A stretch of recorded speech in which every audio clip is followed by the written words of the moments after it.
The LA Lakers Denver Nuggets matchup is a very good matchup.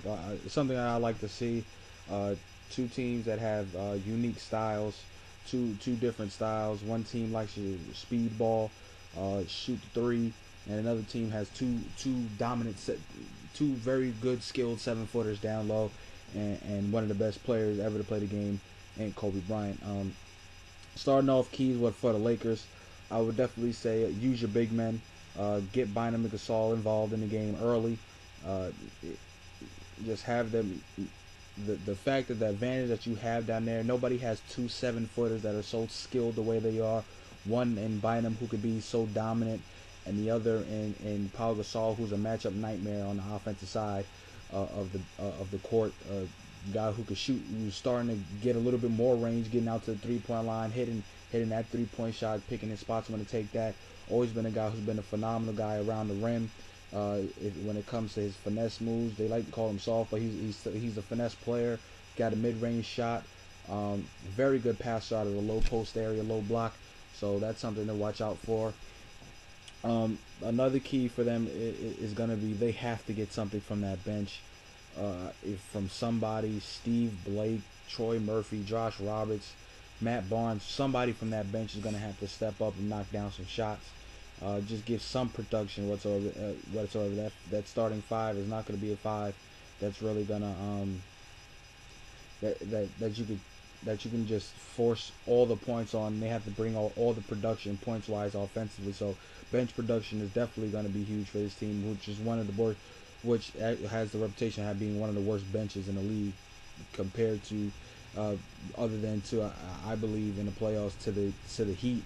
Those two have the worst two benches in the league in my opinion out of all the teams that are in the playoffs. So I want to see what they do there. And Kobe's definitely going to be a key. How does he come back from how they start? They was kind of struggling, as you saw later on down the stretch towards the end of the season, when Bynum and Gasol were the focal points of the offense. When Kobe was hurt and Kobe was trying to find a way to get them involved. So that dynamic is going to be something to watch out for. For for the Denver Nuggets, keys are going to be knocking down the 3 point shot, stretching the court, finding a way to pull those bigs away from the basket where they don't get those rebounds. I think that's going to be huge for them, knocking down those outside shots. Um, JaVale McGee is going to be a guy that is going to have to be a person who can guard. He's great athleticism, a guy who's never been in the playoffs before. A young player, great athleticism, 7 foot. So he's a guy, defensive player, shot blocker. He's a guy that can guard Bynum. So him staying on the floor is definitely going to be huge for that team. And then I would say another key for the Denver Nuggets is going to be running. They're going to have to try to fight. Like I said, they like to run. Aaron Aflalo, Ty Lawson, one of the fastest point guards we have in this league. He's going to be a guy that who's going to have to run this team because I think they're just more athletic, in my opinion, than the Lakers. The Lakers have the size advantage, especially when it comes to the half court sets. But I think that the Denver Nuggets are going to have to run the Lakers out the gym in order to keep it a series. Players to watch out for the Lakers, obviously Kobe. We got nothing you can say about that. Guy's a champion. So he's going to be a key in this series. How is he going to come back after the long layoff and whatnot? So he did play a couple games later on towards the end of the season, but I want to see a little bit more, especially him getting those big guys involved. Like I said, another key player is going to be Bynum. Bynum's going to have to dominate that that area of the court. He's going to have to dominate that. And my last final player is going to be. I think it's going to be somebody from the bench, an X factor from the bench. Matt Barnes. I'll go with Matt Barnes. Matt Barnes is going to have to be another player. A guy that is a very good perimeter defender. Guy who likes to mix it up. One of those crazy guys you need. A guy that can hit the three ball. So he's going to be another key for them. A player to watch out for, basically. For Denver, Danilo Gallinari, former Nick, one of my favorite players. A guy who's a sharpshooter, lights out shooter, starting to become an all-around player.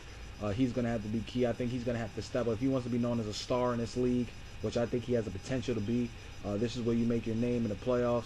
So watch for him to have a couple of big games in this series. Aaron Aflalo, a guy who's going to be on Kobe, one of the best perimeter defenders that we have. So that matchup is going to kind of be intriguing in my opinion. And another player that definitely watch out for, I would say, is JaVale McGee. I think JaVale McGee is so important in this series on the fact that he has to guard Andrew Bynum, and he can't allow Andrew Bynum to go for 20 points and 20 rebounds. He can't have Andrew Bynum have one of those nights. So that's going to be a key to watch out for. The matchup to watch out for is definitely going to be the point guards.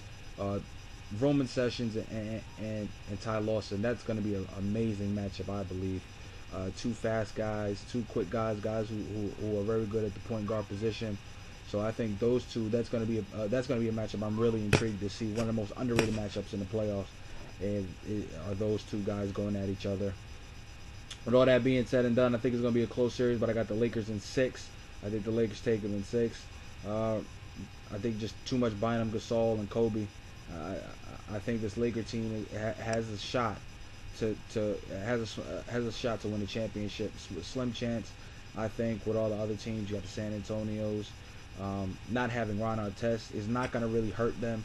Maybe it's going to hurt them in the second round, depending on how they do. If he gets Ron Artest back, I don't think the or Meta World Peace, whatever you want to call them, that effect really, that dynamic really doesn't hurt them, because with you got guys like Ebanks and Barnes that I believe that they can check Danilo Gallinari, but there's no other dominant wing player that they need to worry about the Lakers on the offensive side where they need to throw Ron Artest on them. So Ron Artest being suspended for the 6 games that he's going to be suspended for, I think the Lakers will be fine. They'll weather the storm with that. I think they're going to need Ron Artest in the second in the conference finals and the finals if they get there, but that's fine there. But I got the Lakers in 6. Let me know what you guys think, and I'll talk to you guys later. Thanks.